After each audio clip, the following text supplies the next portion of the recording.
Good morning and welcome to the Pepperstone Daily Wrap for Wednesday the 28th of June 2017. I'm Darren Sinden. Without further ado, let's have a look at the overnight changes, price moves that we need to be aware of. Okay, here's the close, how it looked at the close in New York time last night. The only thing really we need to focus on was the weakness in the US dollar and the strength of the euro. I've annotated that there in the red box. Dollar index lost a whole 1% yesterday, whilst euro dollar, the euro gained plus 1.4%. So massive moves, and given how quiet we've been over the last 2 weeks, that's a real standout change there. Let's have a look at what's on the calendar today. The calendar today is dominated, I think that's fair to say, by central bankers speaking. Mark Carney speaking, Governor Kuroda at the Bank of Japan is speaking, ECB President Draghi speaking, and Governor Polos of the Bank of Canada also speaking, and all around 13:30 GMT today, so that's going to be a very busy time.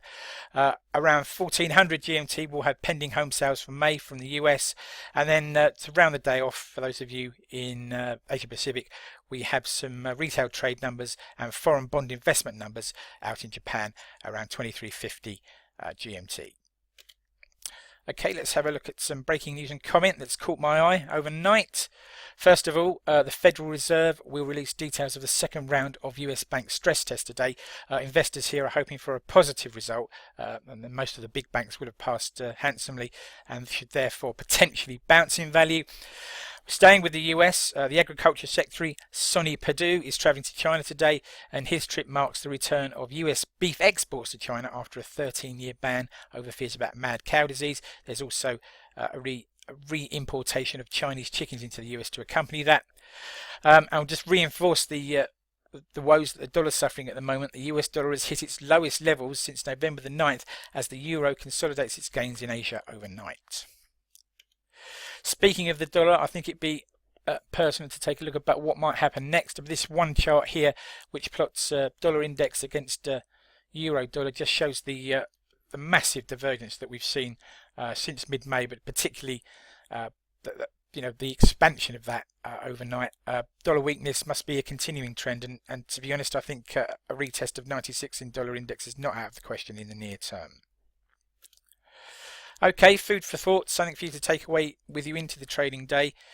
Yesterday we flagged that the ECB fine on Google could be a pivotal moment in the chart for the Nasdaq 100, and I think that's borne out here by yesterday's chart.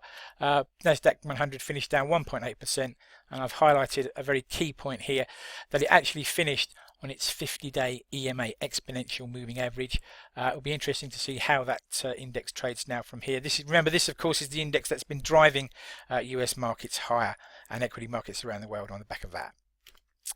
Okay, take a look at the risk warning, please. Trading FX and CFDs on margin is a risky business. If you're in any doubt about the risks involved, then please contact your Pepperstone account manager.